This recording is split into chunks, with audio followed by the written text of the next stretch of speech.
ஆமாங்க. அப்படி இருந்தால் கொஞ்சம் கஷ்டமாக தாங்க இருக்கும். நம்ம என்ன பண்ணாலும் ரத்தத்தில் சர்க்கரையுடைய அளவு குறையிறதே இல்லை. கம்மியாக தான் சாப்பிட்றேன், ஆனால் ரத்தத்தில் சர்க்கரை அளவு குறைய மாட்டேங்குது.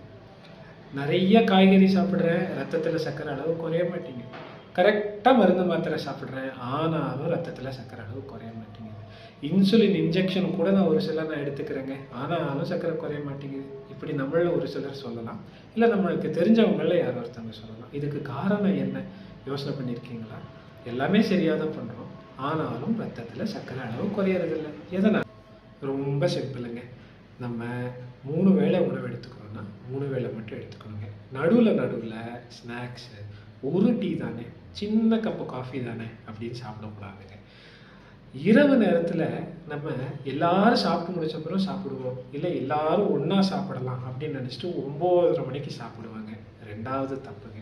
சாப்பிட்டதுமே என்ன பண்ணுறோம்? உடனே தூங்க போயிடுறோம். அது 3வது தப்புங்க. சாப்பிட்றது எப்படி சாப்பிட்றோம்? வயிறு முட்டை சாப்பிட்றோம். அதுவும் தப்புங்க. இதோட சேர்த்து இன்னொரு முக்கியமான தப்பு பண்ணுறோம். ராத்திரி படுத்துக்கிட்டே தூக்கம் வரலன்னு யூடியூபையோ, இன்ஸ்டாகிராமையோ, ஃபேஸ்புக்கையோ பார்த்துக்கிட்டே இருக்கிறோம். இன்னொரு கடைசி தப்பு, தூக்கம் வரலன்னு சொல்லி உட்காந்து நியூஸ் கேட்குறதுங்க. அப்படி இல்லைன்னா நாடகம் பார்க்குறோம். இதுவும் தவறு. இது எல்லாத்தையும் சரி பண்ணுங்க.